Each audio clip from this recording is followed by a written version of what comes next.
Kristo ay nagtagumpay,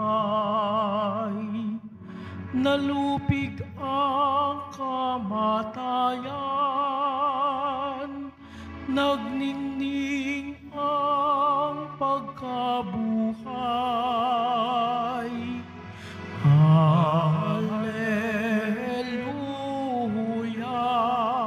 hallelujah,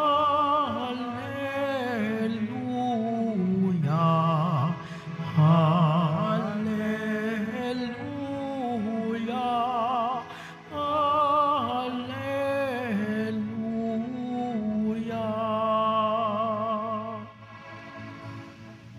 Sumainyo ang Panginoon. At sumaiyo rin. Ang mabuting balita ng Panginoon ayon kay San Mateo. Papuri sa iyo, Panginoon. Noong panahong iyon, lumapit ang isang lalaki, lumuhod sa harapan ni Jesus at ang sabi, Ginoo, mahabag po kayo sa anak kong lalaki. Siya po'y himatayin at lubhang nahihirapan kung sinusumpong, sapagkat madalas siyang mabuwal sa apoy o kaya'y mahulog sa tubig. Dinala ko na siya sa inyong mga alagad, ngunit hindi nila mapagaling. Sumagot si Jesus, lahing walang panampalataya at matigas ang ulo. Hanggang kailan dapat akong manatiling kasama ninyo? Hanggang kailan ko kayo pagtitiisan? Dalhin niyo rito ang bata. Pinagbukaan ni Jesus ang demonyo at lumabas ito at ang bata'y gumaling agad. Pagkatapos ay lumapit ang mga alagad kay Jesus at nagtanong nang walang ibang nakarinig, bakit hindi po namin mapalayas ang demonyo? Sumagot siya, dahil sa kaliitan ng inyong pananalig, sinasabi ko sa inyo, kung maging sinlaki man lamang ng botel ng mustasa ang inyong pananalig sa Diyos, masasabi ninyo sa mundok na ito, lumipat ka roon, at lilipat ito.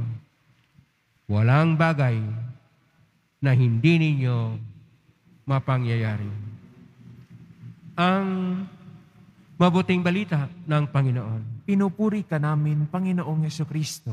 Magsiupo muna ang lahat. Isang mapagpalang araw po sa inyong lahat. Purihin po natin ang ating pong Jesus Nazareno. Nasa Sabado tayo ng ika-18 na linggo sa karaniwang panahon. At ngayon ang ating pong tema ay tungkol sa kapangyarihan ng pananalig sa Diyos. Ang pananalig, ang panampalataya ay isang biyaya at ito ay may kaakibat na kapangyarihan. Ito ay kapangyarihan na mula sa langit o mula sa Diyos. Hindi po tayo maaring magkaroon ng panampalataya o pananalig kapag hindi po natin tinanggap ang biyaya ng pananalig o panampalataya mula sa Diyos. At kung ito'y ating natanggap na, atin pong sundin ang pinakamahalagang kautusan. At ang pinakamahalagang kautusan ay pinapahayag sa lumang tipan, sa tinatawag na tradisyon ng mga Hudyo o mga Israelita na Shema. At sa ating unang pagbasa, ang Shema ay napahayag sa aklat ng Deuteronomio, Kapitulo 6, verso 4 hanggang 13. Nasa versikulo 5, sinasabi ng ating Panginoon na ang Panginoon lamang ang Diyos. Ibigin ninyo siya ng buong puso, kaluluwa at lakas. Ito'y naulit din sa bagong tipan noong tinatanong ating Panginoon ano ang pinakamalagang kautusan sa Ebanghelyo ni San Mateo.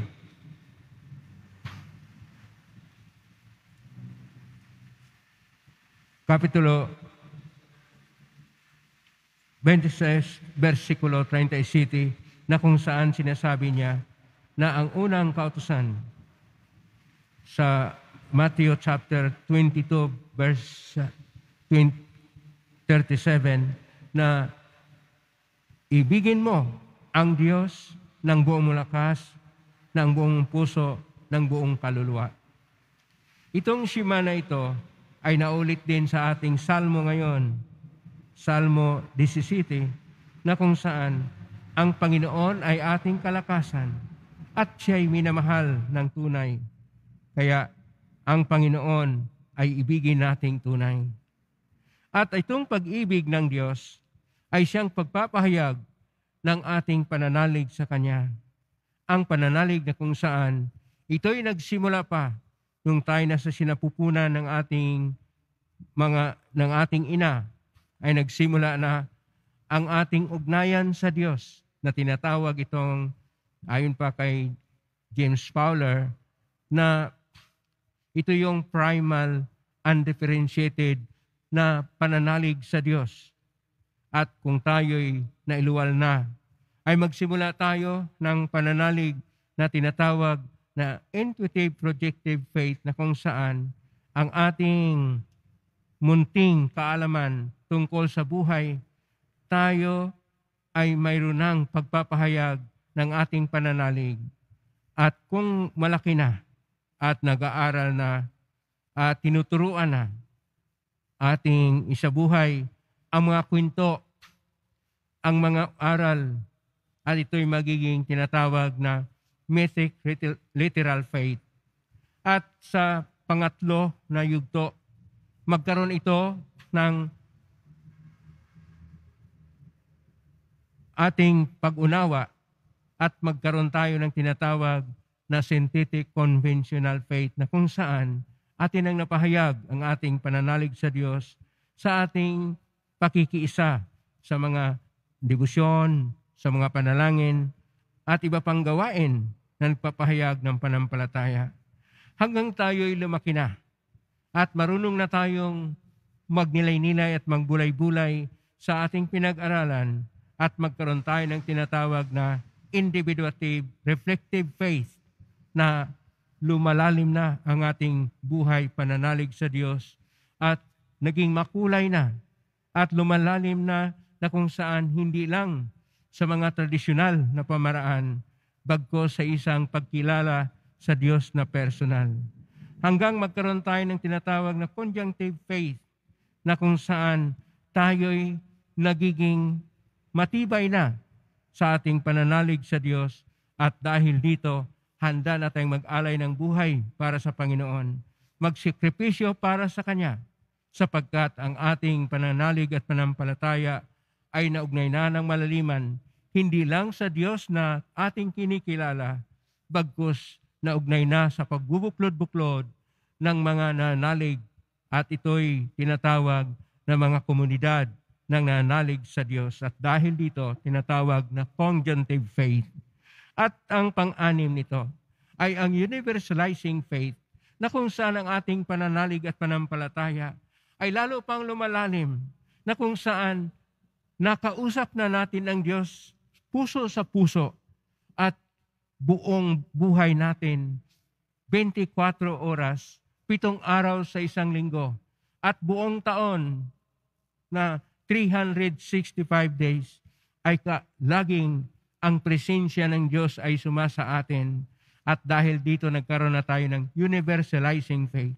Ito yung pananalig na hiningi ng ating Panginoon sa ating Ebanghelyo ni San Mateo, Kapitulo 17, versikulo 14 hanggang 20, na kung saan lumapit ang isang tao na may anak na epileptic, na sinasabi inaalihan ng demonyo at hindi ito mapagaling.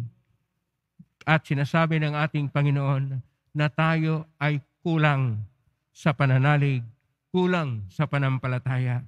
Kaya sinasabi ng ating Panginoon sa versikulo 20, Kapitulo 17, Ebanghelyo ni San Mateo, maski kaliit lang ng butil ng mustasa ang inyong pananalig sa Diyos, kung mayroon ito, na matibay na pananalig, universalizing faith, ang bundok na sasabihan mo, umalis ka, pumunta ka sa isang lugar, ito'y magagawa sapagkat ayon pa sa ating Panginoon, sa pananalig, walang bagay na hindi mapangyayari.